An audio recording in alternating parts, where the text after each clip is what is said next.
Joia.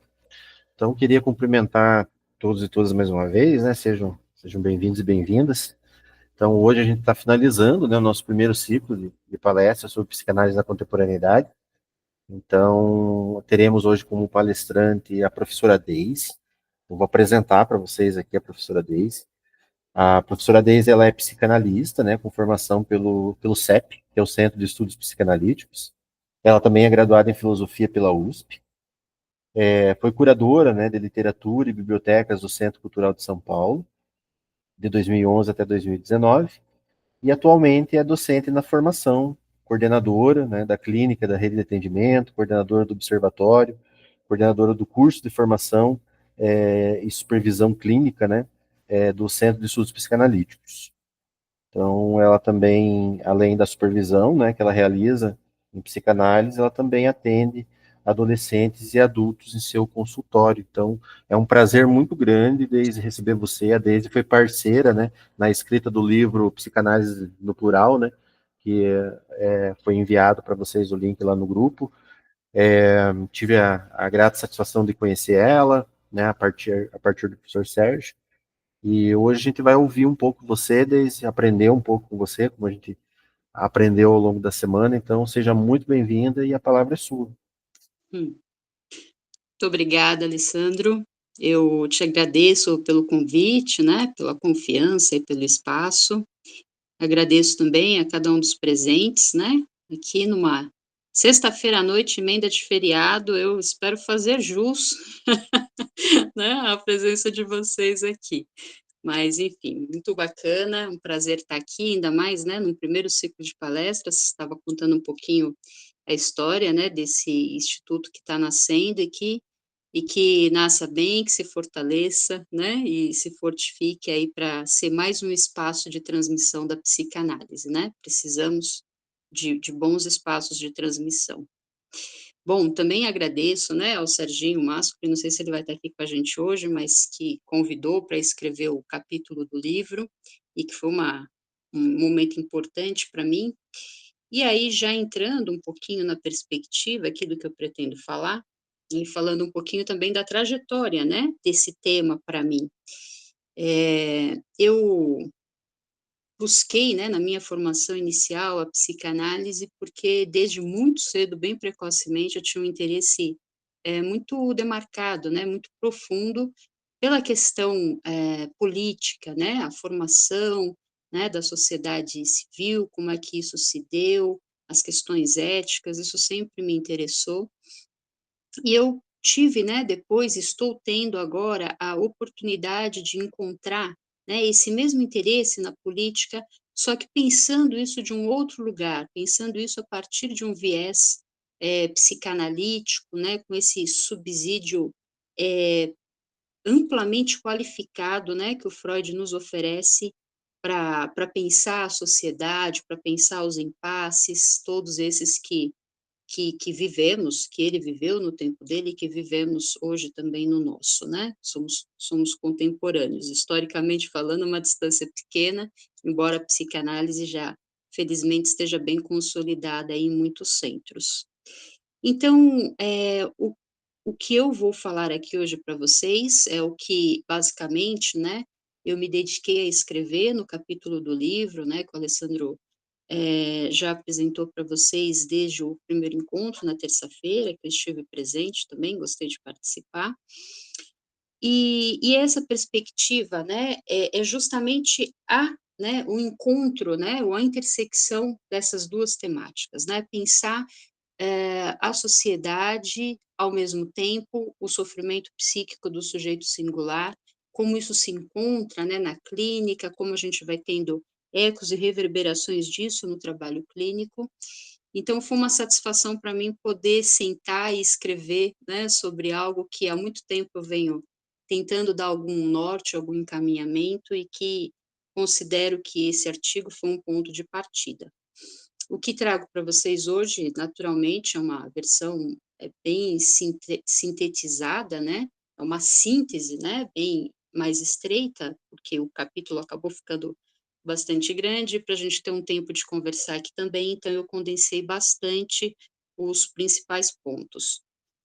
mas, assim, a princípio, a minha ideia é falar um pouquinho para vocês, brevemente, né, sobre a história da melancolia, que já antecipo, é conhecida nos tempos contemporâneos como depressão, né, muito mais conhecida como depressão do que como melancolia.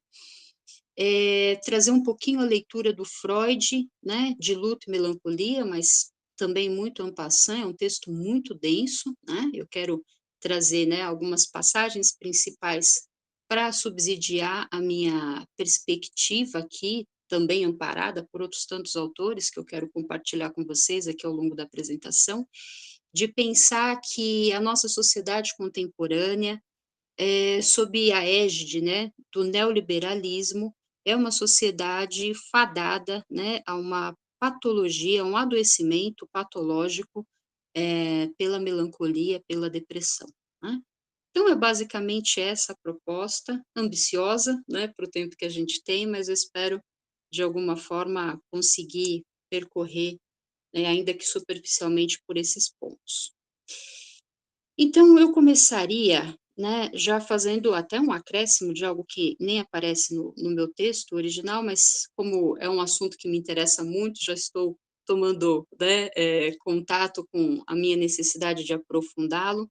Então eu trago aqui, já de cara para vocês, algo que eu retirei aqui, né, do livro, acho que vai aparecer um pouquinho, Eu e o Corpo, né, do Lázaro Antônio Ávila, um psicanalista brasileiro, profundamente versado nas questões da psicossomática, né, especialmente a psicossomática da escola inglesa, e ele logo na introdução desse livro, ele fala de algo que eu quero trazer aqui para vocês e quero deixar, né, na prateleira, deixar guardando, porque é algo que a gente vai, que eu vou idealmente resgatar mais ao final aqui da minha apresentação. Então, a primeira perspectiva é a de pensar como era o adoecimento do sujeito na Grécia clássica e nos povos ditos primitivos, né? Os povos ditos primitivos, que hoje já sabemos são mais evoluídos, avançados que nós, né? Mas continuam sendo chamados de povos primitivos.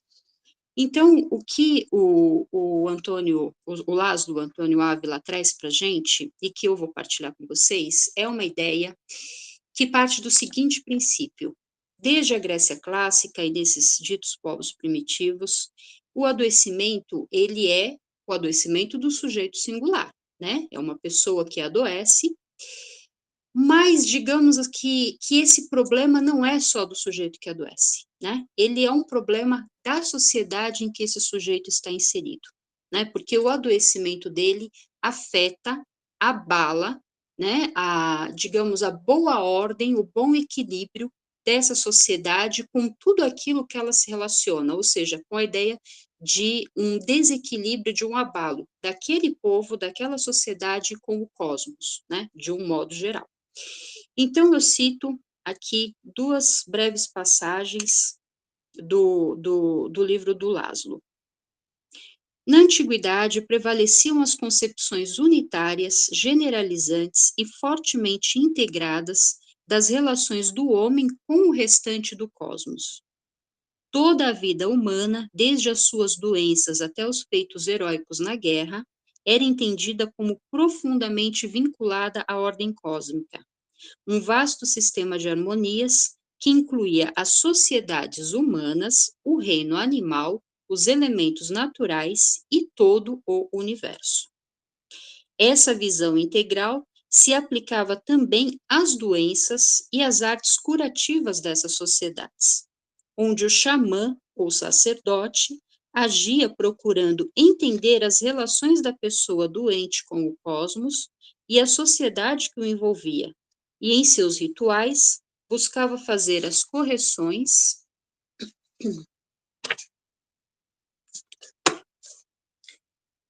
e os ajustes entre o indivíduo e o mundo, ou entre a sociedade e o mundo, que teriam sido transtornados e transformados pela doença.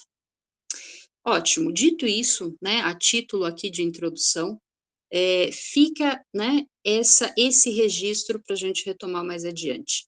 O adoecimento, ele é do sujeito, o sujeito singular, ele adoece, por N motivos, por N causas, mas esse problema não é só dele, né? Esse problema é um problema da sociedade que vai mobilizar os seus principais recursos para tentar curá-lo, né, desse mal que ele está vivenciando, e com isso resgatar o equilíbrio da ordem natural dessa sociedade com todo o cosmos, com todo o mundo do entorno.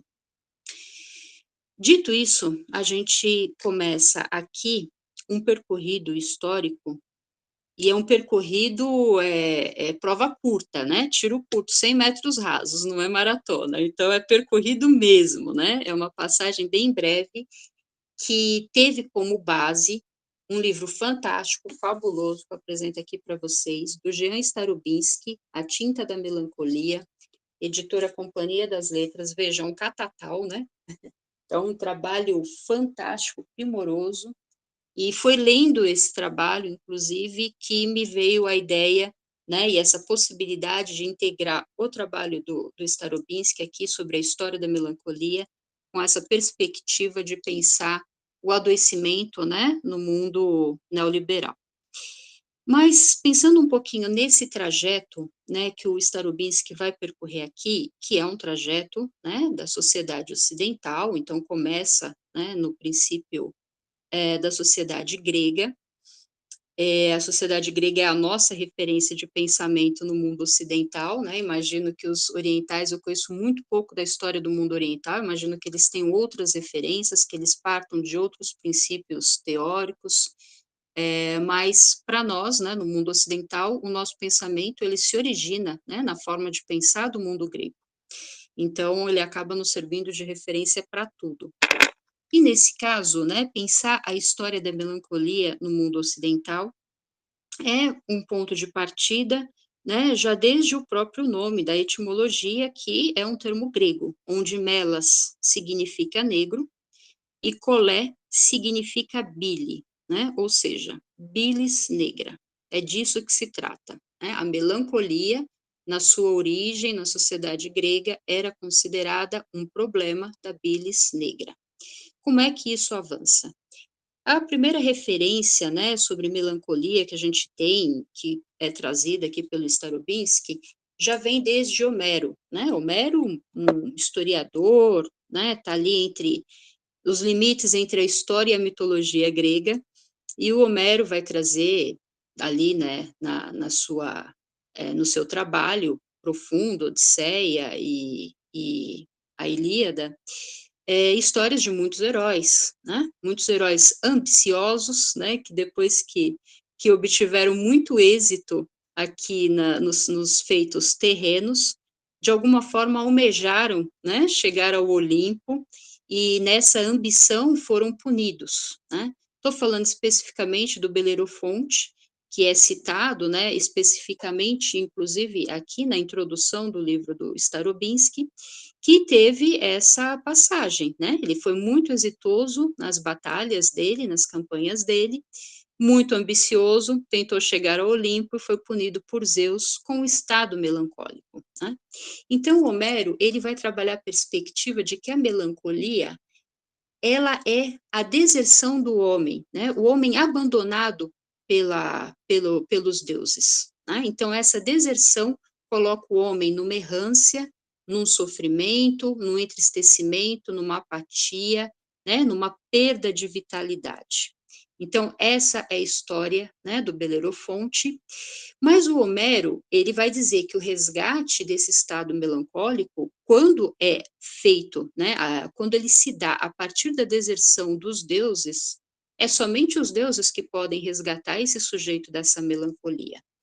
Mas, né, já é dessa época uma produção humana que também tem uma possibilidade, também tem um poder curativo, que é o fármaco, né? Ou seja, o bom e velho remedinho, né? Como nos chega nos dias de hoje. Então, o fármaco que cura, no caso, o Belerofonte, ele foi produzido pela Helena, né? Aquela cujo rapto deu origem à Guerra de Troia. Então, veja, né, que já está saindo, né, da perspectiva.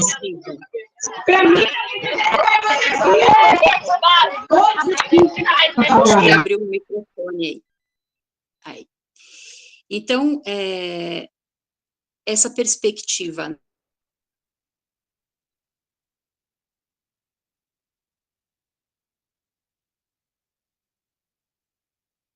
Acho que fechou seu microfone aí, Deise. Só abrir ali. Aham. Desculpa, Isso. perdão. Então, retomando aqui. Então, a gente está, né, nessa perspectiva do sujeito decaído, né, abandonado pela divindade, e que, para sarar, né, ou para se curar dessa melancolia, precisa ou ser resgatado por essa mesma divindade, ou já passa a contar com uma perspectiva, né, já totalmente humana, que é a produção, né, farmacológica, os remédios que surgem para essa finalidade.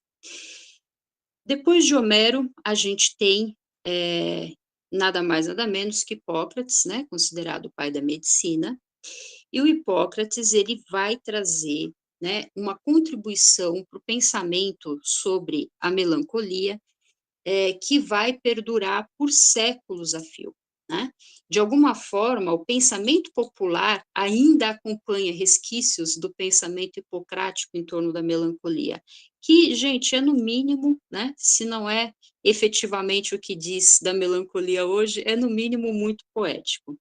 E a teoria do Hipócrates é a teoria dos humores, né? Ou seja, ele vai partir do princípio de que o organismo do ser humano ele é formado por 4 substâncias: o sangue, a bile negra, a bile amarela e a pituita, ou fleuma, né? Que são 2 nomes diferentes para a mesma substância. E essas substâncias, elas precisam estar em pleno equilíbrio no organismo do sujeito. Porque quando há, né, a sobreposição de uma dessas substâncias em relação à outra, um tipo de adoecimento vai emergir no sujeito, né? Então, se é a bilis negra, né, que está em sobreposição às outras, a patologia que vai emergir é a melancolia. Então, eu cito para vocês, né, que eu peguei aqui do dicionário, para quem está entrando aí no universo da psicanálise, investimento para ser feito ontem, hein? Livro de leitura obrigatória, o dicionário da Elizabeth Rudinesco, do Michel Plon. Esse dicionário ele é o dicionário histórico da psicanálise. Fantástico. E foi de lá que eu peguei essa definição muito bela, né, sobre essa teoria, né, dos humores, dos 4 humores do Hipócrates, o pai da medicina. Ela vai dizer: o sangue imita o ar, aumenta na primavera e impera na infância. A bile amarela imita o fogo, aumenta no verão e impera na adolescência. A melancolia ou bile negra imita a terra, aumenta no outono e impera na maturidade. E a fleuma imita a água, aumenta no inverno e impera na velhice. Então, nessa teoria dos 4 humores, a gente tem essa perspectiva, né, de pensar a variação, né, da sobreposição de um humor sobre o outro, em diferentes épocas do ano, contando as estações do ano, mas metaforicamente também levando em conta a variação, né, das mudanças de estações da vida do sujeito, né, adolescência, vida adulta, envelhecimento e finitude, né? Então, é muito interessante, e essa teoria, né, de pensar a melancolia como uma patologia, né, de um excesso de bilis negra, um desequilíbrio, ela perdurou por muitos séculos. O que o Hipócrates dizia que poderia ser, né, um remédio, né, ou enfim, né, seria basicamente uma medicação, é o chamado elébaro. O elébaro é uma erva, né? E por muito tempo, quando se falava em melancolia, imediatamente se falava em elébaro, né? O elébaro, ele é a antítese, né? Ele me fugiu o nome, né? Quando a gente toma uma picada de cobra, né? Que você tem que usar uma substância, mas enfim, é esse antídoto, né? O antídoto contra o padecimento. O eléboro, ele é uma erva, né, uma planta altamente resistente ao frio, né, onde o próprio Hipócrates marca, né, que é a estação da melancolia.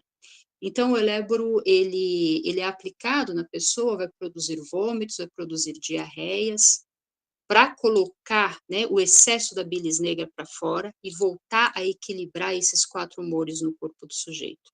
Se isso não for suficiente, eles lançavam mão de sangrias, né, sangrias que foram usadas, né, por muito tempo, até a medicina avançar bastante, era um recurso muito utilizado para estabelecer esse equilíbrio dentro do organismo do sujeito. Então, essa perspectiva ela segue, muitos pensadores, muitos filósofos, muitos poetas vão pensar o avanço, né, da melancolia, todos se interessam muito por essa patologia, muito recorrente à época. E, bom, enfim, vão surgir muitas teorias, tanto da origem da melancolia, como vão surgir também muitas perspectivas e possibilidades de tratamentos experimentais, né? Música, viagens, banhos termais, dieta, né? A medicina grega ela era profundamente dietética, não no sentido estrito que a gente usa hoje em relação à alimentação, mas em relação à alimentação, atividade física, o cuidado com o ambiente, né? Iluminação, o ar, tudo isso era essencial, né, para o bem-estar do sujeito. E quando alguma desses elementos fracassava, viria, né, o adoecimento, e se fosse no excesso da bilis negra, viria o adoecimento, né, pelo viés da melancolia. Então, por muitos séculos, outros pensadores seguiram, né, anuindo, né, a perspectiva dos 4 humores, a teoria dos 4 humores, como sendo, de fato, a origem da melancolia.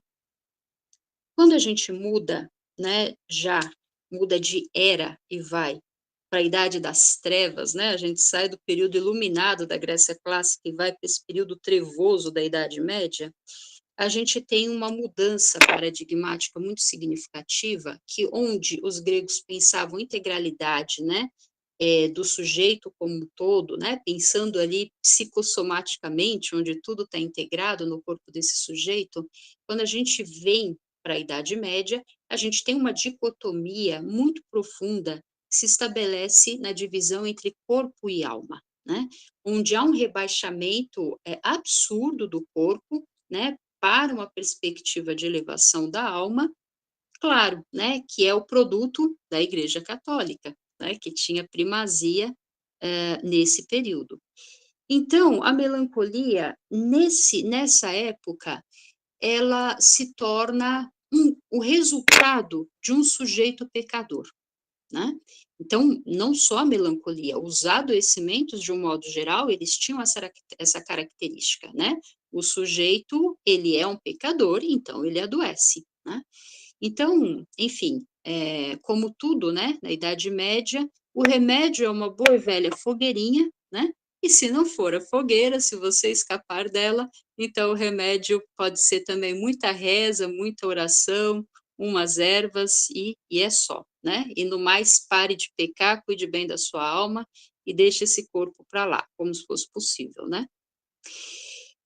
Entre a Idade Média, o final, né? Bem o final da Idade Média e o início da Idade Moderna, a gente tem um período de resgate, né? Resgate da sabedoria, das artes, né? De tudo que é vivo para além da Igreja Católica, esse período chamado de Renascimento, que também traz um novo status, né, para a melancolia, né? No período do Renascimento, a melancolia, ela ganha o status, veja, né, estamos aqui, acho que em grande medida entre filósofos, né, ela ganha o status de uma doença, né, do filósofo, do pensador, né, que o pensador, ele se dedica demais aos estudos, e esses estudos levam o sujeito, né, a uma exaustão, né? E aí ele acaba entristecendo e adoecendo por conta dessa exaustão intelectual, né? Então, bom, vamos dizer que era bonito, né? Você ostentar a melancolia na idade, né, desse período do Renascimento. Então, olha como que vai mudando, né? A mesma doença, mas como que ela vai ganhando caracteres diferentes, né? E vai ganhando conceitos diferentes em cada época da história. Quando a gente chega na Idade Moderna, aí se a gente teve na Idade Média, né, a primazia da alma, né, sobre o corpo, o rebaixamento do corpo, na Idade Moderna, né, especialmente ali no século XVIII, onde já teve alguns avanços da medicina, do campo da neurologia, a gente já tem ali, né, as funções cerebrais do sistema nervoso já no centro do pensamento médico, né? Então, passa a se olhar para isso com mais intensidade na Idade Média, né? Então, como diria aqui o próprio Jean Starobinsky, né, na modernidade, a partir do século XVIII, as funções do sistema nervoso e do cérebro, já conhecidas pela medicina, ganham um papel central, passando a ser considerados os que comandam o comportamento intelectual e físico do indivíduo, né? Então, nessa perspectiva, a melancolia passa a ser entendida como resultado da fixação em uma ideia exclusiva na mente, né? Quase que no cérebro do sujeito, exercendo um profundo impacto sobre ele. Então, esse período da Idade Moderna vai marcando, inclusive, novos nomes para a melancolia. Então, aqui ela é chamada de monomania triste ou lipemania. Então, esses avanços no campo da neurologia, né, foram trazendo outras leituras em torno do quadro melancólico.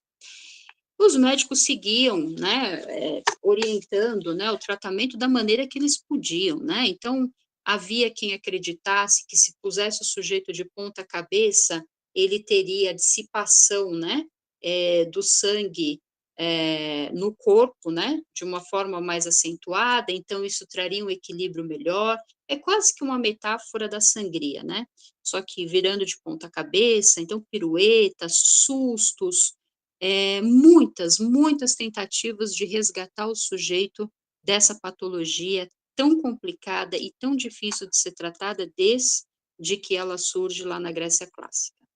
E aí a gente chega para um autor que eu mostro aqui para vocês, Robert Borton.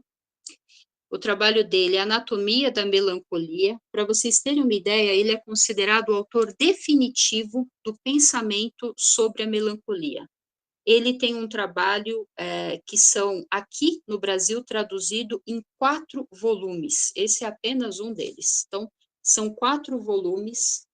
E o Robert Borton, ele foi um filósofo inglês, né, que dedicou toda a vida a pensar a melancolia.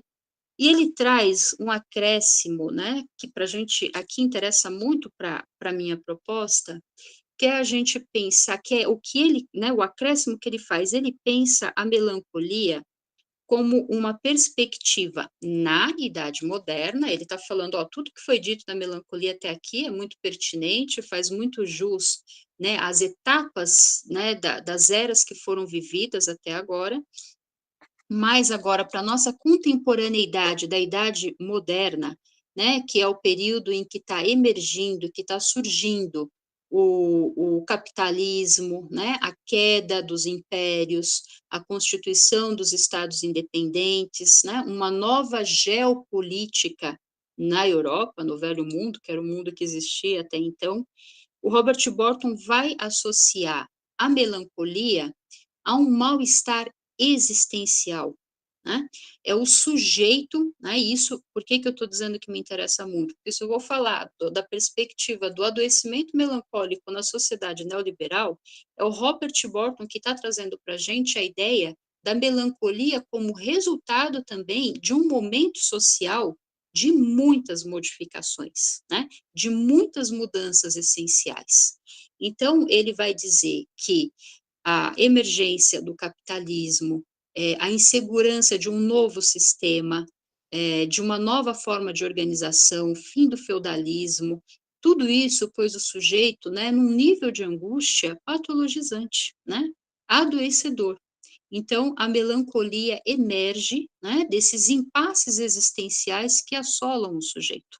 Então, é isso que ele vai dizer.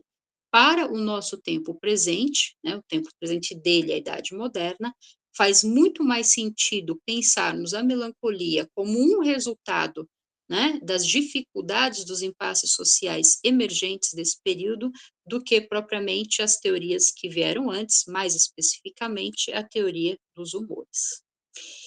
Então, ele já, né, digamos que o Robert Burton já está subsidiando, né, a leitura que a gente vai fazer também na contemporaneidade. A gente, que eu digo eu e muitos outros autores muito mais, né, substanciais e categorizados do que eu, mas nos quais eu me fiei também para escrever esse artigo.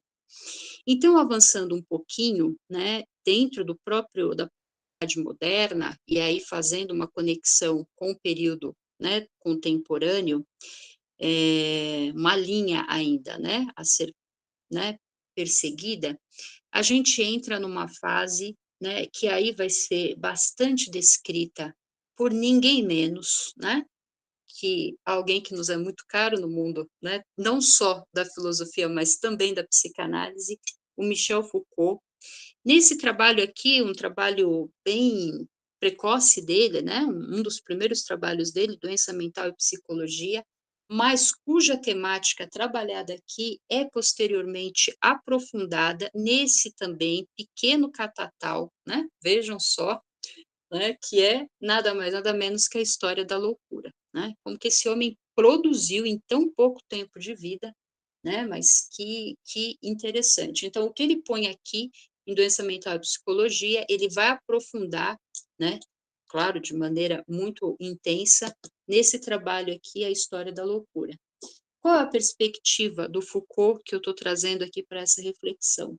É a da gente pensar, né, efetivamente, na transformação que se passa ali a partir do século XVII, com o surgimento dos espaços de internação. A gente pode chamar de hospital, de manicômio, de asilo psiquiátrico, enfim, né, são muitos os nomes diferentes para dizer, né, de um período, para dizer de uma época em que tudo o que estava fora, né, do estrito sensu, tudo que estava fora do senso comum, ou daquilo que a sociedade preconizava, né, como direito, como correto, era considerado loucura, e depois, tudo que era considerado loucura era passível de internação, né? Então, eram pessoas que tinham que ser retiradas da sociedade. O Foucault, profundamente crítico, ele vai dizer que esses critérios não eram critérios médicos, né? Ou ainda que tivesse alguns critérios médicos, os critérios principais, os que predominavam, eram os critérios sociais, né? Tinha um sentido higienista da sociedade, organizando o que deveria ser isolado, o que deveria ser internado, excluído ou não. Então, entre os loucos foram assimilados os doentes venéreos, os libertinos, os adúlteros, os pais de família perdulários, né? Os vagabundos, né? Entre aspas, né? Ou seja, todos aqueles que não contribuíam com a produção social, né? Então, todos esses passaram a entrar, né, no conceito de loucura, e todos esses foram, né, nesses séculos 17, 18, afastados, né, nessa perspectiva da internação. Então, veja só que interessante, eu cito aqui o Foucault. Foucault sinaliza, não cito, né, é uma construção minha da leitura dele.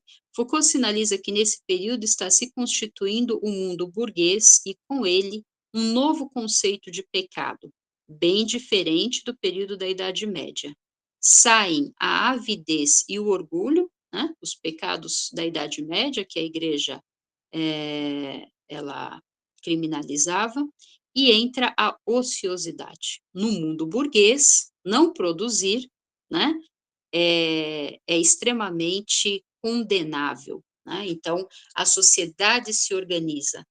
Tanto se organiza que vale dizer que nesses centros de internação, as pessoas eram, inclusive, obrigadas a trabalhar forçosamente. Elas tinham que produzir, né? Então, não era só ficar ali internado e isolado, não. Ainda tinha essa correção histórica, né? Que era, está aqui, vai produzir, né? Então, já é o capital, né? Chegando com tudo, né? Ele chegando.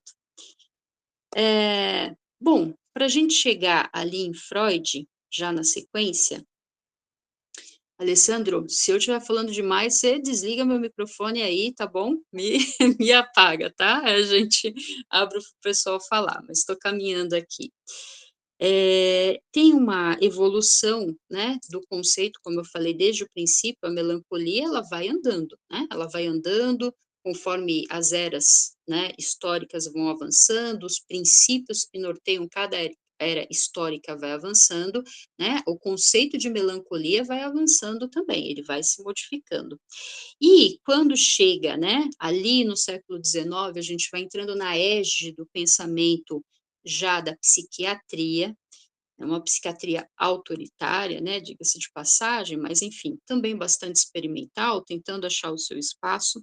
A gente vai tendo cada um dos psiquiatras pensando a melancolia de um lugar diferente. Então, a gente tem o francês, o Esquirol, ou Esquirol, se preferirem, não sei bem a tradução, né, ou a pronúncia do nome, mas um dos mais proeminentes psiquiatras, né, de primeira época, ele vai chamar a melancolia de loucura circular.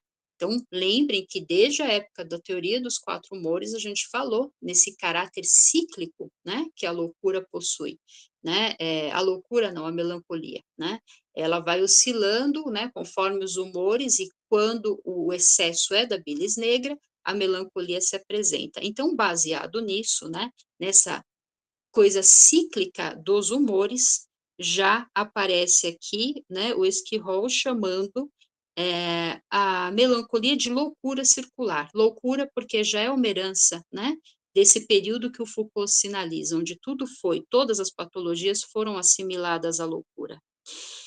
O Kraepelin, o alemão, outro, né, psiquiatra também famoso, ele já vai dar o nome para a melancolia de doença ou loucura maníaco-depressiva, ou seja, a ideia de loucura grudou mesmo, né? Então, vocês veem que os psiquiatras posteriores, né, que vão surgindo, colaram na ideia de que a melancolia é uma loucura.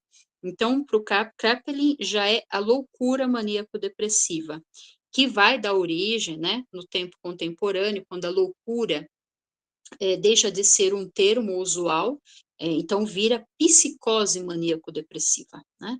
E Ludwig Biswanger, outro pronunciado, né, importante psiquiatra, esse suíço, no caso, né, ele vai dizer que a melancolia é uma alteração da experiência temporal, né, e a mania uma deficiência da relação intersubjetiva. Então, ele está partindo do princípio de que o Kraepelin falou algo correto, né, que é maníaco-depressivo.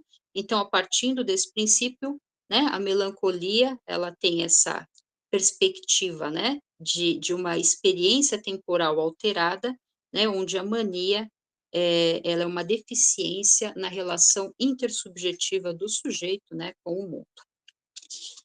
Bom, dito isso, a gente pode pensar, né?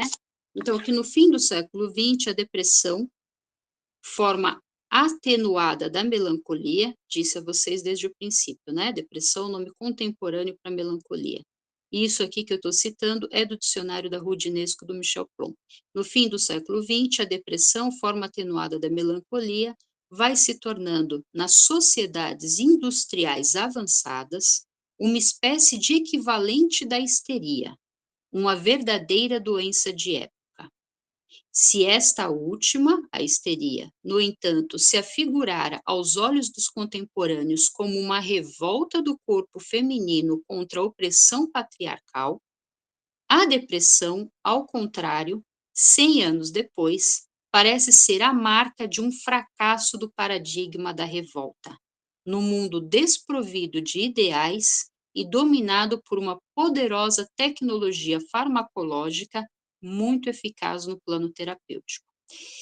Esse trecho da Elizabeth Rudinesco, ele bom, eu poderia parar de falar aqui, né, porque ele já é um pouco da síntese de tudo que eu quero de tudo que eu quero dizer, né, ela está fazendo esse paradoxo, né, de pensar a melancolia, a depressão como o mal do século 20 e 21, né, e resultante, né, da impotência do sujeito frente, aos impasses produzidos pelo capitalismo, no nosso caso, pelo sistema neoliberal. Avançando, né, já um pouquinho para o Freud, gente, onde eu vou passar, assim, vou passar de passagem, tá? É a passagem de bastão aqui, porque esse texto do Freud é um texto central, um texto brilhante, né? Não há a menor possibilidade de me deter nele com profundidade, né? Até pelo tempo que temos. Mas vale dizer, né, que o Freud vai trabalhar a questão do luto e da melancolia, um texto que chama Luto e Melancolia, de 1915. Ele já tinha começado a pensar melancolia em 1895, numa troca de correspondência com o Fliess. Mas é em 1915 que ele traz a leitura mais avançada, né, sobre essa patologia, onde o luto, ele é considerado um processo normal, sofrido, porém normal, do psiquismo do sujeito, né, que em algum momento consegue, né, resgatar a libido investida no objeto perdido e reinvesti-la em outro objeto depois de um certo tempo, né. A melancolia, por sua vez, não. Ela já é um processo patológico, né. O sujeito, ele tem o luto, ele tem a perda objetal. Esse objeto, ele pode ser um objeto, concreto, né, pode ser a perda, a morte efetiva de alguém, como pode ser uma perda ideal, né, a perda de um valor, a perda de uma ideia, de um sonho, de uma ideologia. E essa perda, ela não se esvai, ela fica, né. O investimento, quando sai desse objeto, ele não vai para nenhum outro, ele fica internalizado no sujeito.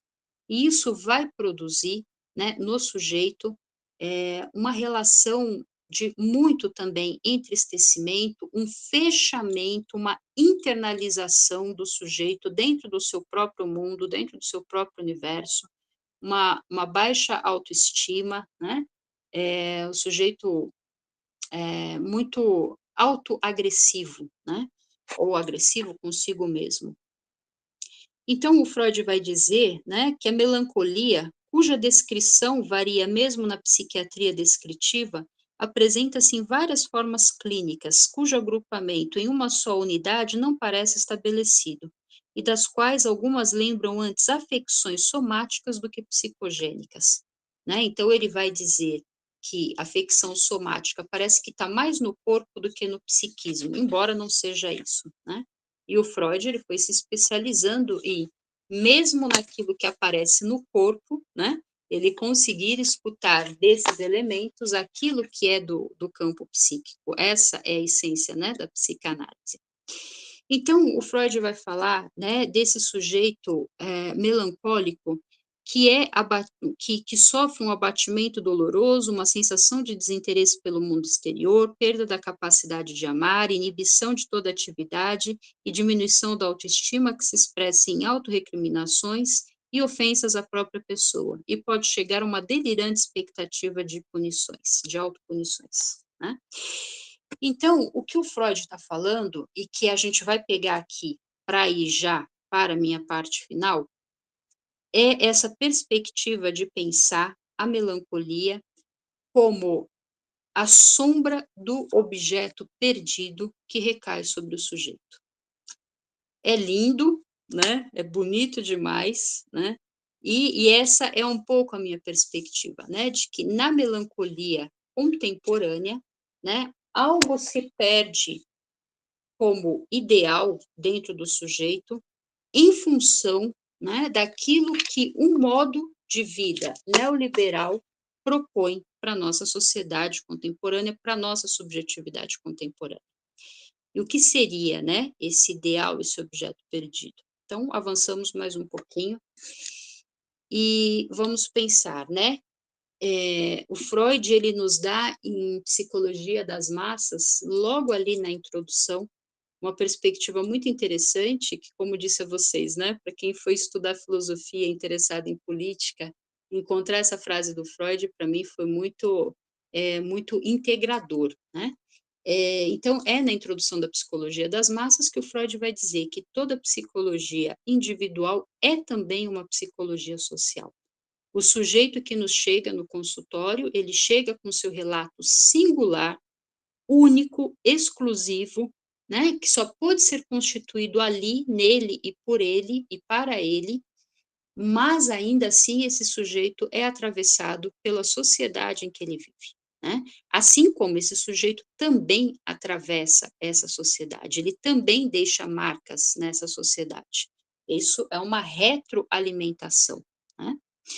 Então a gente vai pensar, desde essa época, ali, né, do surgimento da burguesia, que o Tim Burton vai, né, nos trazer ali, Robert Burton, Tim Burton é o cineasta, Robert Burton vai nos trazer ali dessa perspectiva, né, de que a melancolia, ela, na modernidade, emerge por causa desse sistema. A gente vai pensar aqui, né, que o neoliberalismo, ele é, enfim, ele é a depreciação, né, na minha opinião, do liberalismo econômico, né. O liberalismo econômico, enquanto sistema, já não era lá grandes coisas, mas tinha o mérito, né, tinha a capacidade de minimamente cuidar, né, do direito natural do sujeito, né. Então, o Estado, ele ainda era minimamente um guardião ineficaz, como sempre foi, sempre será, mas ainda era um guardião do direito natural do sujeito, do ser humano. Quando a gente entra na perspectiva neoliberal, a gente tem, né, acompanhando esse processo, um rebaixamento do Estado, né.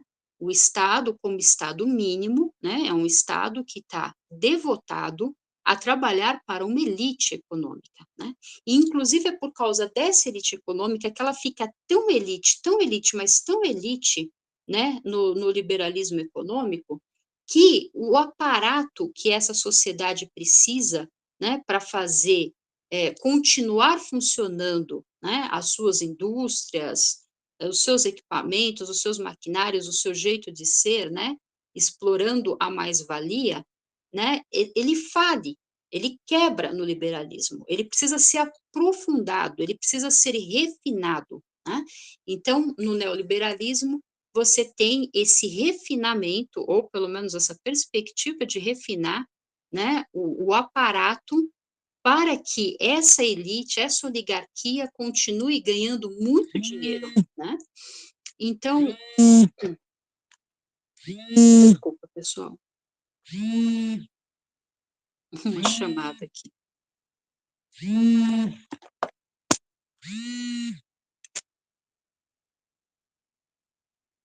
O impasse eu faço tudo do celular, que eu acho muito mais confortável, mas o impasse é que eventualmente, entra uma chamada e atrapalha bastante. Vocês conseguem me ouvir? Então, nessa perspectiva neoliberal, a gente tem, né, essa sanha capitalista, né, elevada, né, potencializada a uma dimensão extrema, né. Então a gente tem o sujeito lançado à própria sorte, né, uma vez que o Estado foi rebaixado à condição de Estado mínimo, né, ele vai perdendo a função de ser mediador, né, de ser um reparador das diferenças sociais. Então esse Estado mínimo, ele deixa de atender, né, a população, que vai perdendo direitos trabalhistas, direitos reparadores, né, vai perdendo políticas de assistência, de cuidado, e isso vai produzindo, né, um certo caos, né, dentro de um sistema que nunca foi muito ordenado, né, do ponto de vista da perspectiva do povo, mas que vai ficando ainda mais precarizado, né. E só marcando, né, historicamente, a gente está falando de um sistema que vai evoluindo progressivamente depois da Segunda Guerra, né, onde é isso, né, onde a a condensação ou a concentração da riqueza ficou ainda mais intensa. Então, novos aparatos precisam surgir para dar conta, né, dessa nova forma de riqueza. Então, o neoliberalismo ele vai, né, produzindo o rebaixamento do Estado enquanto guardião do povo, né, o povo é lançado à própria sorte, o trabalhador, né, e todos, né, de alguma forma, fora dessa elite, vão tendo uma precarização maior da sua condição de vida, e quem marca, né, uma figura emblemática que estaria fazendo 100 anos esse ano, e que é considerada, né, a grande, não é idealista, né, ela não idealizou, mas ela foi a grande precursora, né, na execução do neoliberalismo, as últimas consequências, a Margaret Thatcher, né? Então, veja, foi o Vladimir Safatli, nesse trabalho aqui, no qual também me baseei, Neoliberalismo como Gestão do Sofrimento Psíquico, é um trabalho coletivo também, um livro coletivo, e foi muito no artigo dele que eu também me fiei aqui para algumas partes desse texto, desse trabalho. Ele vai dizer que, a Margaret Thatcher vai dizer numa entrevista que, veja só, mudar a economia é mudar a abordagem. Se você muda a abordagem, você realmente busca o coração e a alma da nação. A economia é o método, o objetivo é mudar o coração e a alma.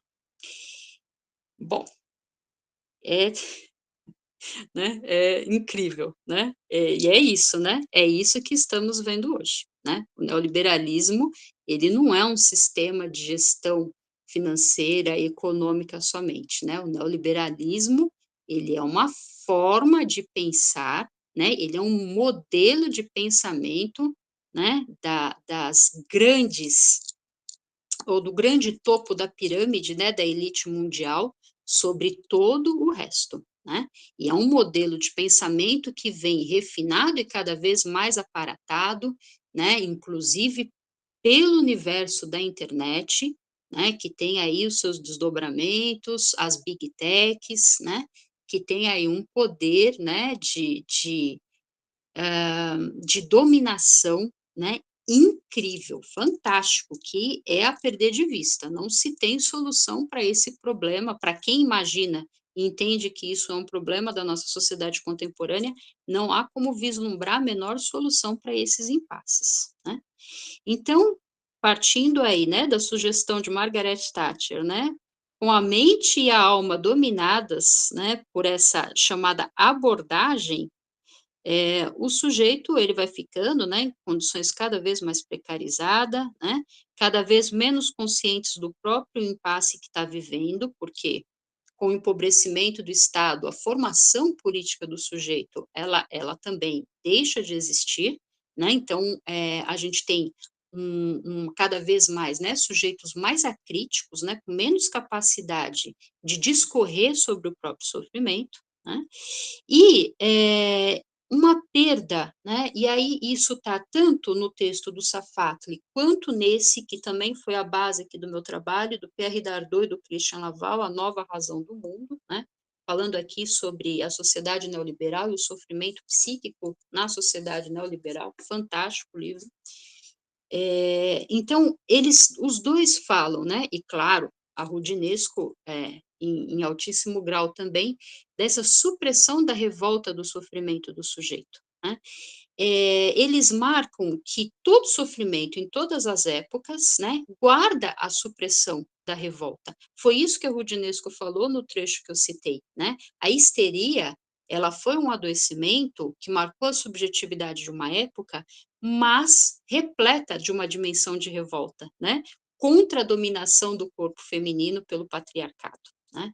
Diferentemente, aqui, né, no neoliberalismo, a dimensão da revolta ela é suprimida, né, o sujeito ele é levado à potência máxima, né, da passividade, né, e isso vai marcar, né, as impossibilidades de você intervir, né, na condição subjetiva da nossa sociedade, né, com passividade, sem revolta, você não tem mudança, você não tem revolução.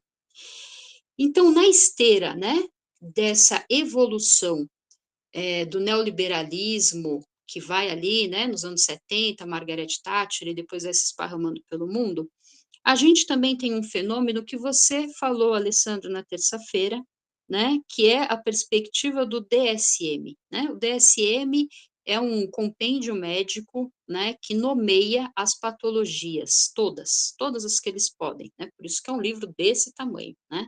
E ele, de tempos em tempos, é revisado, e esse DSM, que foi produzido, né, no final dos anos 70, publicado no início dos anos 80, ele já é um DSM, já, digamos, bem alinhado com o pensamento neoliberal, né? Ou seja, ele já patologiza todo e qualquer tipo de sofrimento psíquico do sujeito, né? Então, e é aí que entra, né, a Elizabeth Roudinesco em Por que a Psicanálise, fantástico, um livro do final dos anos 90, né, do século passado, profundamente atual para a gente pensar qualquer perspectiva psicanalítica nos dias de hoje, né, e aqui ela já fala, é, tudo é patologizado, todo o sofrimento do sujeito é patologizado. Quando a gente patologiza o sofrimento do sujeito, a gente deixa de considerar a dimensão natural que é o sujeito sofrer, né, em alguma medida, né, e poder se haver, poder se responsabilizar pelo próprio sofrimento em alguma medida, né. Então, com esse DSM, tudo é patologia, tudo é doença, para cada doença há uma nova medicação, porque é inegável que a indústria farmacológica, ela evoluiu absurdamente, né, e ela hoje é capaz de produzir muitas medicações que, não tiram o sofrimento do sujeito, mas tira o contato do sujeito com esse sofrimento, né. Então, há um êxito muito grande da indústria nesse sentido, e tudo isso coopera, né, para que a gente vá tendo, na nossa subjetividade contemporânea, uma, intolerância a todo e qualquer tipo de sofrimento, né. Se você tem um remédio que você toma e que ele vai tirar o seu contato com a dor, por que você vai continuar sofrendo, né? Então, isso foi produzindo, né, uma sociedade patológica e altamente medicalizada. Não vou entrar nem no mérito de que hoje toda criança, a cada 10 crianças, 11 tem TDAH, né, 11 tem TEA, né, transtorno de espectro autista, né, enfim, né, tudo isso são resultados, né, que foram se originando e se fortalecendo na sociedade, né, a partir do DSM, que, por sinal, também é um produto já do pensamento médico dentro da perspectiva neoliberal.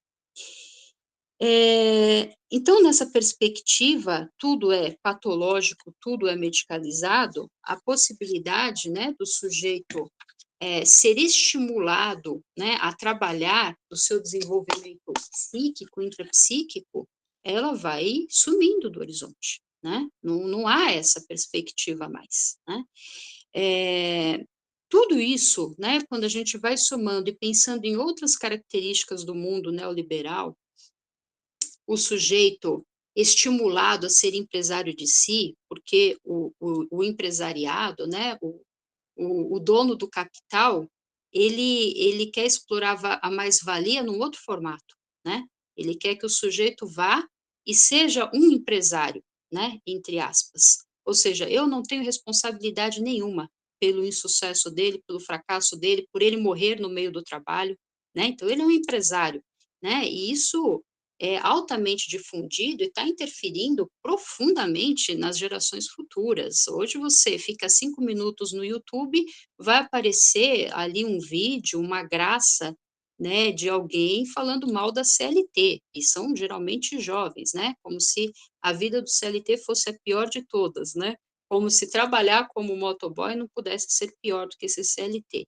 Mas enfim, então, assim, esses impasses, né, que vêm no âmbito, né, do sofrimento psíquico do sujeito com a patologização, a medicalização, os tratamentos superficiais, não aprofundados, como são os tratamentos, né, de superfície mesmo, do comportamento, né, ali, da racionalidade, diferente da psicologia, que é do aprofundamento, que é do inconsciente, né, com toda essa perspectiva e mais o que a sociedade neoliberal oferece, né, que é um mundo hiperconectado, né, uma conectividade que é diferente do vínculo, é diferente do laço e do encontro, né, uma hiperconsumo, né, você é um sujeito à medida em que você consome, se você não consome, você não é um sujeito, né, hiperprodução, você tem que estar hiperproduzindo, se você não está trabalhando, não está produzindo, você não é um sujeito, né. Então, tudo isso somado vai compondo, né, o modelo da sociedade contemporânea, no neoliberalismo, e vai trazendo impasses que, nesse momento, Alessandro, já fechando aqui a minha fala, eu vou tentando aproximar um pouquinho da sua apresentação da terça-feira, onde você foi dando, né, a perspectiva, né, do que o sujeito precisa, né, do que uma pessoa interessada precisa fazer para poder, se formar, né, ou seguir, né, uma trajetória no ofício de psicanalista. Eu trago aqui, né, como síntese de todo esse cenário que eu, muito en passant, tentei produzir e mostrar para vocês, alguns impasses para o futuro da psicanálise, né. Então, diante disso, né, diante de uma sociedade da urgência, da pressa, do consumo, do esvaziamento, do empobrecimento psíquico e subjetivo, como é que faz a psicanálise para sobreviver, né? Quem é que a gente consegue, né, convencer de que sofrer, né, não é propriamente algo que de imediato, que de bate-pronto deve ser medicalizado, né? Como é que a gente faz, né, para convidar essa pessoa a pensar sobre o próprio sofrimento, a pensar sobre o seu papel na sua própria vida, né, na interface com o outro, na sociedade? Como é que a gente faz, né, para valorizar o trabalho da psicanálise, que é uma ética do cuidado a partir da escuta, numa sociedade onde a fala é verborrágica, né? Onde todo mundo fala tudo que vem à cabeça, sem filtro, sem censura, né? Veio, eu falo, né? É um processo primário, né? Bateu aqui e já sai, né? Não tem reflexão, não tem apropriação, a gente só fala, né? Então, como fazer o sujeito parar para escutar o que ele está falando, né? Produzir essa interface. Eh, Quando a gente está vivendo, né, uma época de um empobrecimento até nas formas de sofrimento psíquico, né, hoje é muito comum, a gente recebe pessoas que se rasgam, né, pessoas que se cortam, né, pessoas que não conseguem, né, ter minimamente uma capacidade de simbolização, né, precisa ir tudo para o ato, precisa ir tudo para o corpo, né, então isso é uma forma empobrecida de sofrimento, né, ou de expressão do sofrimento. Então, é uma recorrência nas clínicas contemporâneas de psicanálise, né. Como é que a gente lida com essa gravidade também, né, numa sociedade do vazio? Como é que a gente continua trabalhando na perspectiva psicanalítica, que é, em tese, uma teoria que tem um dos seus princípios básicos fundamentados na capacidade de suportar a castração, ou seja, de suportar a falta, né, como é que a gente segue com essa linguagem como perspectiva de tratamento no nosso mundo contemporâneo, né? No mundo da urgência, da conexão, da superficialidade, né, do vazio das relações, né? E aí eu fecho,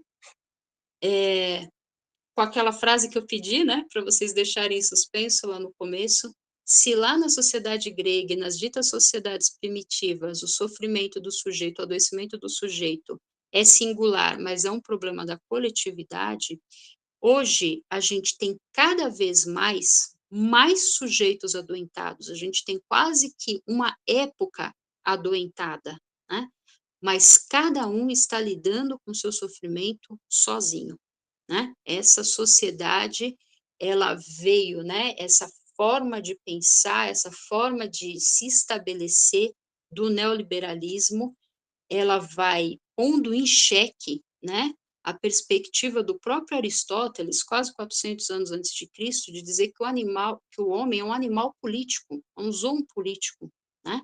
Ele é um animal gregário, ele nasceu para viver em sociedade, né? O neoliberalismo, ele tá rasgando, né, esse tecido, esse elo que um sujeito estabelece com o outro, né? Tá quebrando esse vínculo.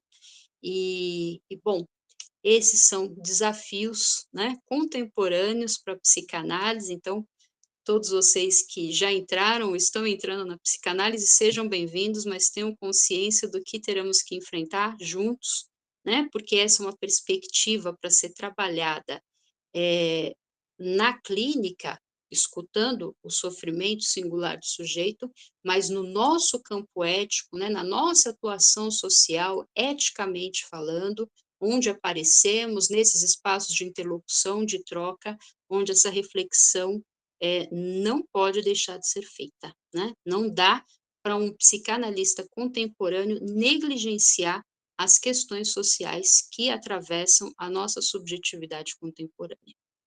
É isso, meus queridos. Falei bastante aqui, mas acho que há tempo ainda, né, da gente conversar um pouquinho, Alessandro. Isso. Então, eu vou inserir aqui o link de presença, né, que algumas pessoas questionaram que talvez precisassem assinar. Peço que os demais assinem, né, e acompanhem aqui esse restinho até as 9h30, né, que a gente fica aqui aberto para as questões, aqui para a gente poder dialogar, tá? Então, já inseri o link ali no chat para vocês. E aí a gente pode estabelecer aquela ordem, né, que nós estabelecemos ontem, de levantar, né, a mão ali da, da Meet, né, e aí nós vamos escalando as questões, né, para que a Deise possa interagir conosco a partir dessa ordem. Então, já vi que o Júnior levantou a mão, já vou passar a palavra ali para o Júnior. Fique à vontade, Júnior. Obrigado, professor Reina. Parabenizar a professora Deise por essa articulação cognitiva e intelectual e agradecer por esse momento enriquecedor, viu? Um ganho, um ganho enorme de aprendizado. Muito obrigado. Professora, Prazer, Bruno. muito bem. Agradeço. Nós que agradecemos. Professora Deise, é claro para mim, causas e origens de uma depressão são as mais variadas, principalmente na nossa contemporaneidade. Mas, especificamente, nesse, nesse contexto que a senhora nos trouxe de maneira maravilhosa, né? A questão esse modelo, esse sistema de modelo capitalista atual. Nesse contexto, a senhora poderia nos trazer uma análise ou nos apontar uma causa maior ou uma das causas maiores que afetam o indivíduo em sua depressão provocado por esse sistema de modelo? Obrigado. Ou modelo de sistema, né? Capitalista. Sim. Obrigado. Júnior, é assim, eu acho que eu partilho aqui, né, um pouco, o meu percorrido ele foi muito rápido, né, mas eu acho que de alguma forma é meio que um consenso, né, de que a depressão, né, mesmo ela, tanto na singularidade, né, das vivências traumáticas singulares do sujeito, e mesmo nessa relação com a sociedade, é muito difícil atribuir uma causa específica, né? É muito difícil. Geralmente é uma série, né, de fatores, é uma série de elementos, e claro, né, há uma questão ali do sujeito sempre singular, né, de como ele recebe essa interface, né? Então, nem todo mundo está doente, né? Tem gente que tem proteção, né, uma proteção intrapsíquica melhor do que outros, né? Então, eu acho muito difícil pensar na causa, né? Mas eu, particularmente, eu acho que isso que está proposto, a hiperconectividade, essa ideia, né, de uma vida que está se passando quase mais que no campo da virtualidade do que no campo né, das relações, dos encontros, né? E eu acho que isso traz um empobrecimento psíquico muito grande e falta de desenvolvimento de recursos próprios. Se a gente pensar que a psicanálise, ela é, em alguma instância, a perspectiva de expandir o universo psíquico do sujeito, né, a gente está vivendo uma era onde a proposta é de fechamento, né? Assim como aparentemente a internet dá um mundo de possibilidades, na verdade ela subtrai um outro mundo de possibilidades, né? Que são as possibilidades das trocas reais, das interfaces reais, né? Então aquilo que é vendido como uma grande riqueza é absurdamente ansiogênico, né? Então eu acho que esse empobrecimento, dentro dessa perspectiva do campo social que eu estou falando, eu acho que são as questões mais marcadas, né? E todo o empobrecimento que vem daí, empobrecimento social, de uma ausência de Estado na mediação das relações, eu acho que tudo isso acaba contribuindo. Claro que no âmbito singular da clínica, a gente vai escutar milhões de histórias e outros atravessamentos singulares também, né? Mas pensando genericamente, eu fico um pouco nessa perspectiva. Me assusta muito esse mundo virtual, né, esse domínio das big techs, isso me assusta demais, pensando, né, no futuro do ser humano. Muito obrigado. Não sei se respondi. É isso. Perfeitamente, respondeu sim, obrigado. Passar a palavra para a Conceição e daí depois, na sequência, a Thalita daí. Obrigada, professora, por essa exposição. Uma questão muito forte para mim é essa se o sofrimento é natural do sujeito, por que somos tão intolerantes à dor, né? Eu vejo isso, convivo muito com pessoas nesse quadro de intolerância à dor. Quer dizer, uma menina que cravou, porque não aguenta mais, tem que ir logo atrás do remédio, e vejo casos concretos de pessoas que não. Se você sugere para ela uma leitura, um livro, uma conversa, não. Mas corre atrás do médico. É direto, né? Porque não suporta a dor. Não suporta a dor, né? E aí, quer dizer, e na sociedade também conviver com pessoas nesse casos patológicos é duro, é muito difícil, né? É muito difícil você estar convivendo com pessoas ao lado, não só uma e outras, né? Mas num quadro assim patológico de que só gira em torno da doença e da dor, né? E não busca, como você falou assim, ó, como falar da psicanálise, usar um pouco da psicologia, da espiritualidade, para ajudar a pessoa a adentrar em si mesma, né? Eu caminho um pouco nessa linha e sei que não é um desafio muito grande, porque a gente quer resposta e alívio imediato. Né? E a gente, às vezes, quando está ouvindo as pessoas, caímos nessa tentação de também querer aliviar a dor do outro rapidamente. Né? Mesmo que não sendo com remédio, mas parece aquela ânsia dessa, poxa, eu gostaria de aliviar logo a dor dessa pessoa, mas ela tem o processo dela, né? E que provavelmente vai demorar, sei lá quanto tempo para chegar, se ela quiser. E o mais duro é sentir-se, de certa forma, impotente diante da situação própria, mas também da situação do outro, né? Eu acho que quando você fala desse desafio da psicanálise, né?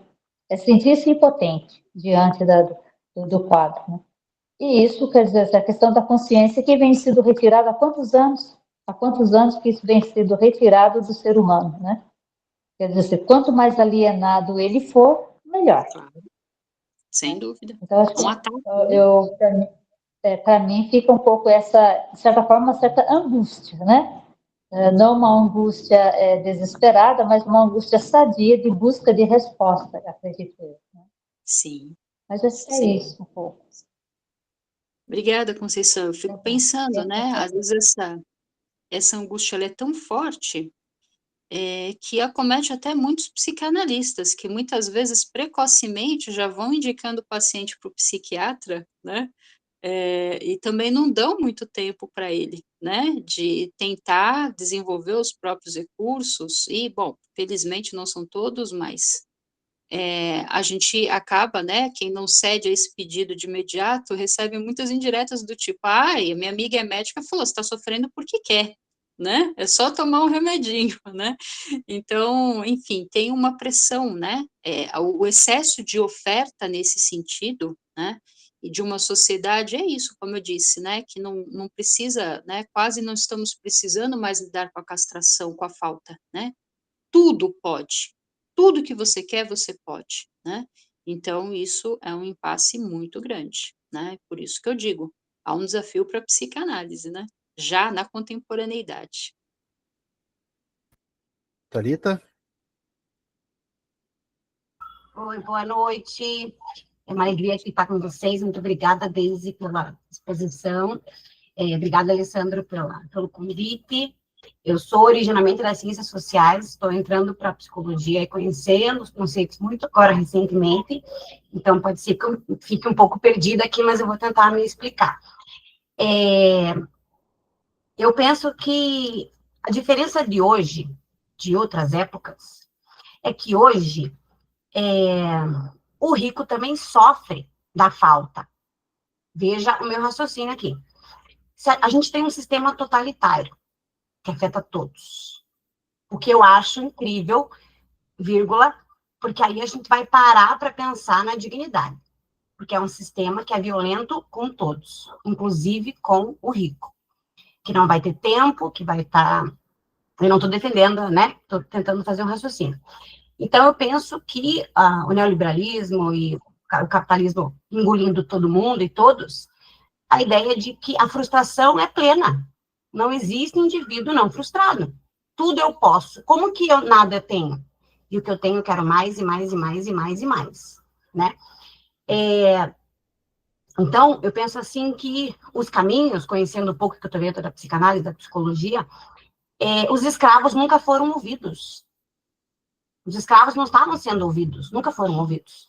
As mulheres, quando começaram a ser ouvidas, já entraram na falta, né? Então, existe uma urgência na escuta ali, o trabalhador não pode parar. A trabalhadora tem um filho, a gente não pode parar.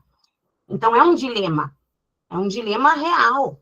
E eu acredito que a gente está no caminho, enquanto pensantes, enquanto psicologia, psicanálise, de uma linha menos elitista, mais aberta, mais humana, mais real, né, que possibilite esse acolhimento dessa angústia, né? Então, eu não tenho resposta, e naquilo que na tua fala, você falou dos psicanalistas também sofrerem, e eu vejo aqui, nessa questão do rico também sofre, o quanto parece que ninguém tem um respiro. E o respiro parece ser, inclusive, mais individualista, né? Então, eu, Thalita, consegui um estilo de vida mais humano, me conectar mais, me escutar, trabalhar menos, ganhar menos, ser mais gente, né? Parece um caminho individual que é proposto ali, promovido, inclusive, pelo neoliberalismo, né? Mas que a gente pudesse pensar também esses caminhos que começam ali, cada um na sua escuta, negando ali o total, para a gente poder voltar a ser mais coletivo, né? Então, talvez escutas coletivas, não sei se a psicanálise, o quanto a gente pensa nesses caminhos ali mais democráticos, né? Mas são reflexões ainda meio perdidas, mas era isso que eu fui pensando aqui enquanto na tua fala, e obrigada aí por me ouvirem também. Imagina. Acho um prazer, Thalita, eu agradeço sua contribuição, né, e eu fiquei pensando que, de fato, né, o sofrimento psíquico, ele é do sujeito vivo, né, todo sujeito vivo tem o seu nível de sofrimento. Mas aí na sua própria fala a gente já vê a diferença, né, daqueles que são, né, os donos do capital e dos que não são, porque o rico ele está sofrendo porque o amigo comprou o jatinho de última geração e ele ainda não tem, mas ele tem a possibilidade, né, de falar: "Eu posso ter menos, eu posso trabalhar menos, eu posso descansar mais, né, eu posso, me propor um outro estilo de vida e não ser afetado, né, pela precariedade", né. Enquanto o pobre, né, que está na base dessa pirâmide, ele não tem essa possibilidade não, né? O motoboy trabalha lá se jogando embaixo do caminhão, do ônibus, porque 2 ou 3 entregas a menos que ele fizer no dia vai fazer a diferença, né, do se ele come ou não come no final de semana, né? Então, nesse sentido, eu acho que fica bem demarcado. O sofrimento psíquico ele é do sujeito vivo, né? É do gordo, do magro, do branco, do preto, do rico, do pobre, né? Todo mundo que está vivo sofre psiquicamente, mas tem níveis, né? E tem graus de diferença nesse sofrimento. Enfim, não sei se contribui um pouco aí com o seu pensamento, tá?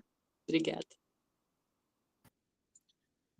Levantei a mão aqui, achei muito interessante, né, a forma como vocês foram costurando aí o diálogo até chegar nesse momento, né, e também a partir ali do que a Thalita colocou. Eu penso que hoje muito da questão da depressão, ela se coloca, digamos assim, a partir de uma condição existencial. E lógico que essa condição existencial, ela está diretamente ligada ao tipo de sociedade que a gente está vivendo, né? Então, o rico vai sofrer, como que o rico vai sofrer? Apesar de ele ter muito dinheiro, ele pode sofrer justamente pela falta de sentido que a vida dele pode assumir a partir do momento que ele se vê não sendo carente materialmente de nada, e ao mesmo tempo ele sente falta de coisas que ele não sabe o que são, né? E enquanto o indivíduo, né, vai estar numa condição onde ele não tem nem o que se alimentar, portanto aquilo, né, gera uma angústia existencial enorme, no sentido de que ele começa a não ver sentido, né, no que faz a partir do momento que ele não consegue nem prover as necessidades mais básicas para que ele continue existindo. Uma das coisas muito interessantes que eu fui pensando aqui, quando você foi falando, Deise, daí, conforme os colegas foram colocando as colocações, né, e que acendeu também uma luz quando você falou ali, às vezes o indivíduo chega, né, e o psicanalista já vai encaminhando ele para o psiquiatra. Tem uma questão, por exemplo, que eu acho que é bastante importante, que hoje, principalmente, né, essa cultura da medicalização, ela não trabalha em cima da raiz ou da causa do problema. Veja, a psicanálise, ela vai, né, Freud propõe isso, né, a busca pela causa, a identificação da causa, da origem desse problema. E hoje se percebe que, tanto no ambiente corporativo, quanto até mesmo no ambiente do funcionalismo público, as pessoas estão ficando muito doentes. E aí o que se fala? Vai ao médico, né? Vai ao médico e se trata. Como se o problema fosse o indivíduo. E isso se encaixa muito bem naquilo que você trouxe. O modelo de sociedade neoliberal, ele tende a culpar o indivíduo por não ser produtivo, ele tende a culpar o indivíduo por não ter a performance que o sistema acha que ele precisa ter, e nisso tudo ele vai se culpando, ele vai absorvendo aquilo, né? Ou seja, eu preciso procurar tratamento, eu preciso tomar um remédio, eu preciso buscar, né, ajuda porque eu estou sofrendo, e nunca se pergunta ou nunca se coloca a questão de que o problema é o sistema.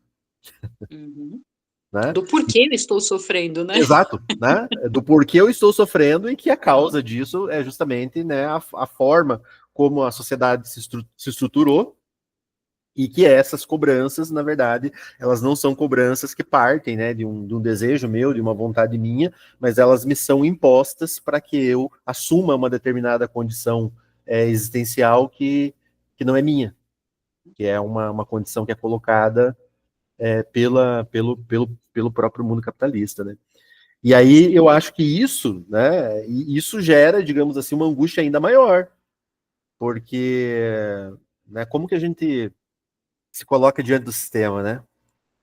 Como que a gente se coloca diante dessa máquina de moer carne, né, infernal, que é muito maior, né, do que qualquer indivíduo, né, do que ou qualquer pequena coletividade. Então, esse eu acho que é o maior desafio é um dos, né? Não é o único, né? Dos maiores desafios da psicanálise, que é justamente levar isso que você mesmo comentou, né? Que é trazer conhecimento para o indivíduo, autoconhecimento, é abrir, né? Digamos assim, a mente, né? Pensando nessas causas e a partir, né? Da reflexão, do amadurecimento, do reconhecimento, que surge, né, digamos assim, esse ponto de medicalização, mas sem medicamento, né? Ou seja, é a partir da evolução das consciências, né? E isso a nossa sociedade, eu acho que está tolhendo cada vez mais, né? Tanto que a maioria das pessoas que iniciam tratamento farmacológico, ela não faz terapia mais.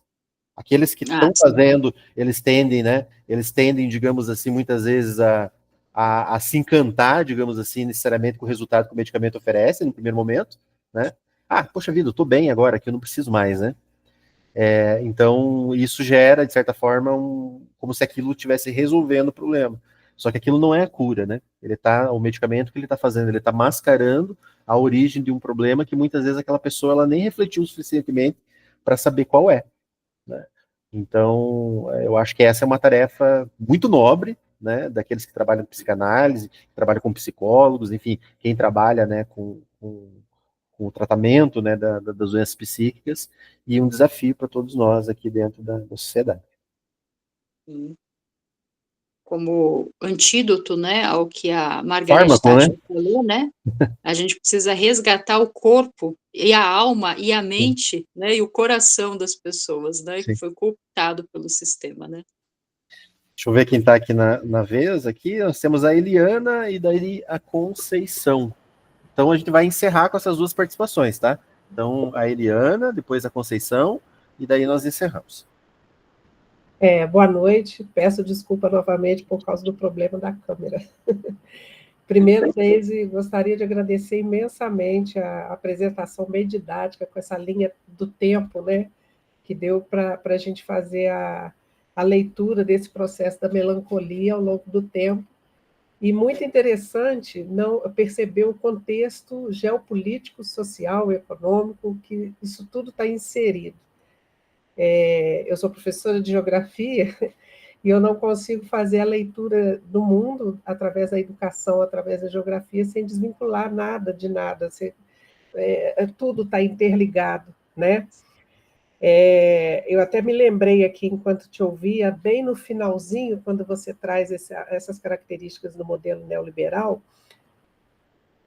tem um geógrafo, até já falecido, Ariovaldo Umbelindo, que ele trouxe na obra dele, de geografia agrária, quando ele fazia análise dos modelos de produção, ele dizia, né, que o capitalismo ele iria permitir o avanço do conhecimento para as pessoas até um limite em que esse conhecimento não fosse ser contrário ao próprio sistema, né?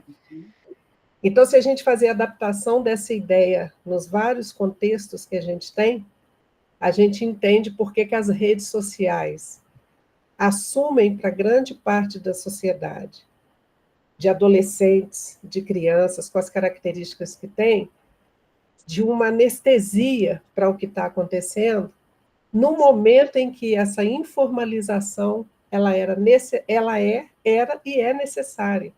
A informatização, melhor dizendo. A informatização, ela representa esse avanço do processo econômico, principalmente a partir da década de 90, quando você tem uma abertura, e o capitalismo ele vai assumindo novas faces nas suas novas fases. E quando você vê a manipulação das redes sociais nos contextos que a gente entende esse adoecimento, em parte, como responsável por esse processo. O individualismo é uma característica que o neoliberalismo trouxe, é o cumprimento de metas. Meta é a teoria do Big Brother, né? Faça tudo a qualquer custo para seu ganho pessoal. Você tem que chegar naquilo ali, você sozinho, que se dane o resto. E esse individualismo está impregnado nas novas gerações. Lá no final, quando você traz o grande desafio que a gente tem, quando a gente fala que a educação é o caminho, talvez, de mudança desses processos, hoje eu já começo a ter dúvida, porque ela está completamente inserida nesse processo. Sempre esteve, mas hoje mais do que nunca. O que está virando o nosso trabalho dentro das escolas, dentro das instituições?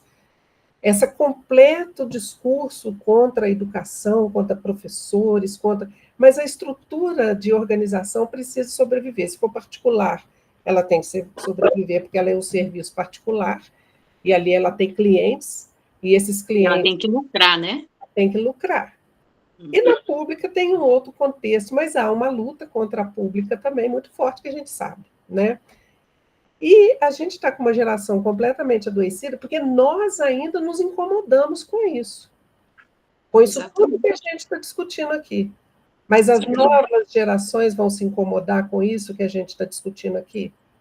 Quando eu vejo um menino de 7º ano, porque eu trabalho duas situações, o adulto e o menino. Quando eu vejo um menino de 7º ano falando completamente numa aula, num contexto específico que eu estava trabalhando, e ele vem falar sobre ser PJ e ser contra a CLT.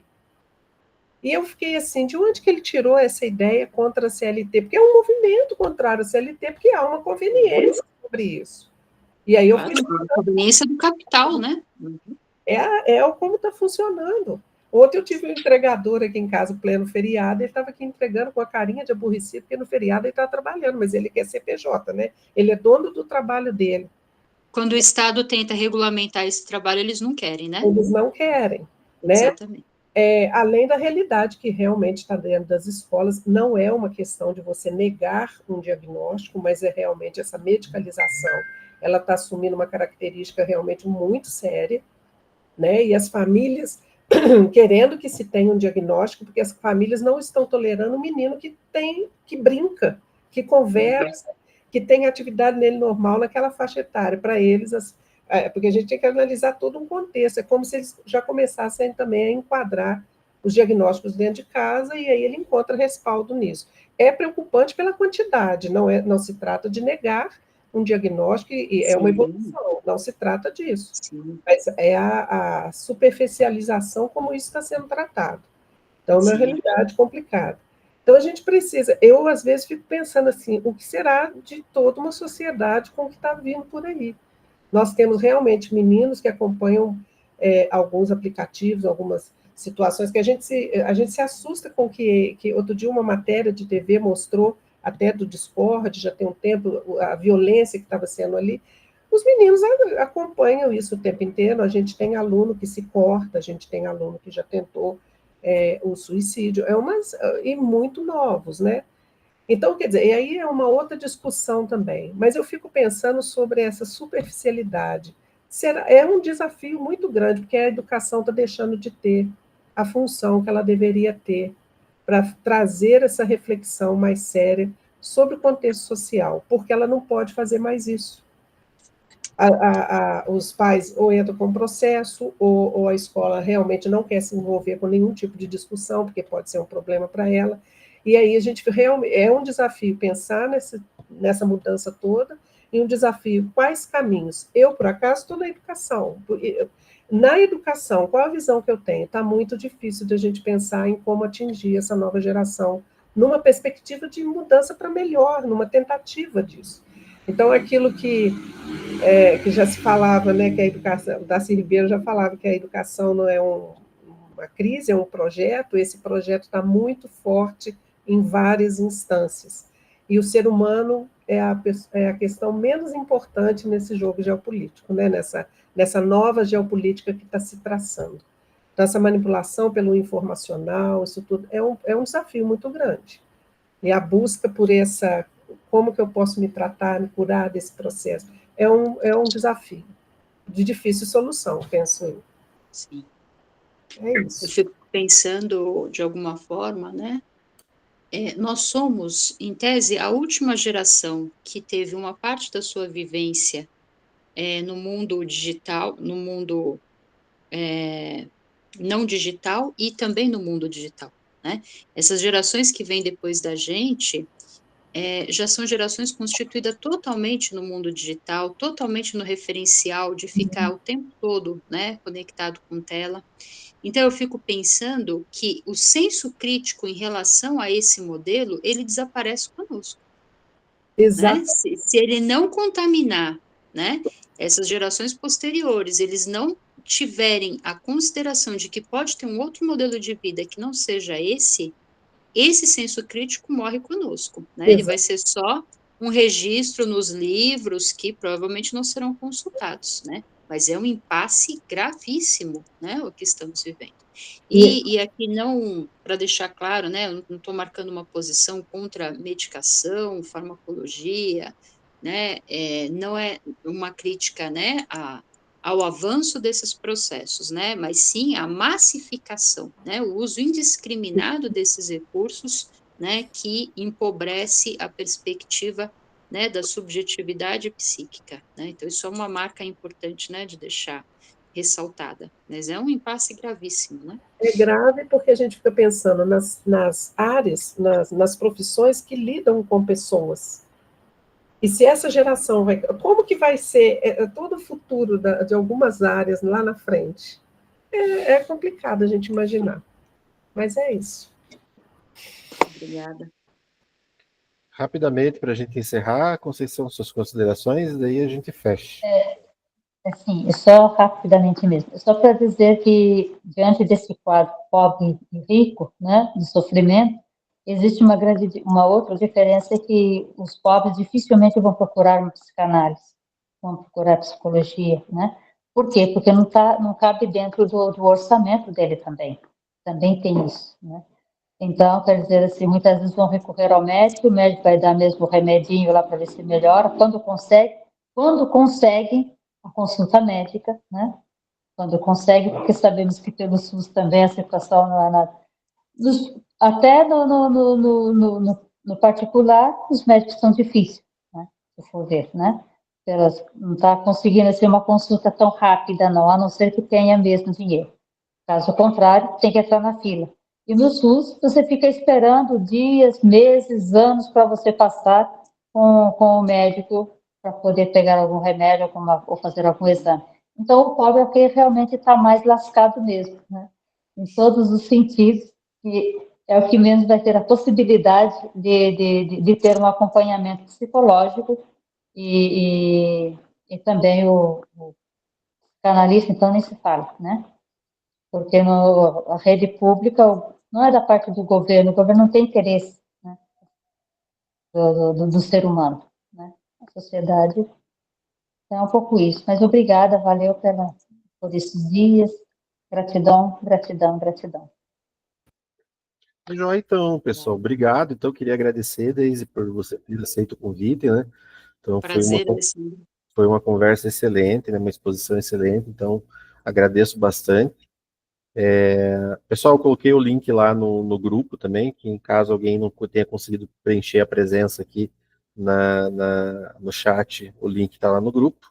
E aproveitar, então, para desejar para todos vocês aí um bom fim de semana, um bom descanso, boas reflexões, né? E seguimos juntos aí, refletindo, tá ok? Então, um abraço bem grande e uma boa noite para todos, pessoal. Obrigada, pessoal. Agradeço. Boa noite. Boa noite. Obrigada.